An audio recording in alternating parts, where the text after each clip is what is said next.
In Heavenly Places, a devotional by Ellen G. White.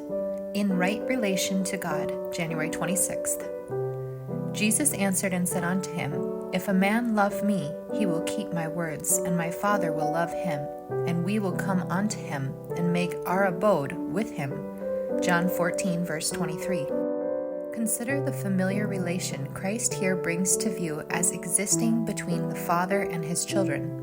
His presence and guardianship are an abiding thing. While we trust in Christ's saving power, all the arts and wiles of the fallen host can do nothing to harm us. Heavenly angels are constantly with us, guiding and protecting. God has ordained that we shall have his saving power with us to enable us to do all his will.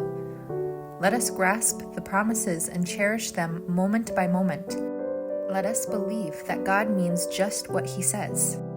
There is a possibility of the believer in Christ obtaining an experience that will be wholly sufficient to place him in right relation to God. Every promise that is in God's book holds out to us the encouragement that we may be partakers of the divine nature. This is the possibility, to rely upon God, to believe his word, to work his works, and this we can do when we lay hold of the divinity of Christ. This possibility is worth more to us than all the riches in the world. There's nothing on earth that can compare with it. As we lay hold of the power thus placed within our reach, we receive a hope so strong that we can rely wholly upon God's promises, and laying hold of the possibilities there are in Christ, we become the sons and daughters of God. There are high attainments for the Christian. He may ever be rising to higher attainments. John had an elevated idea of the privilege of a Christian.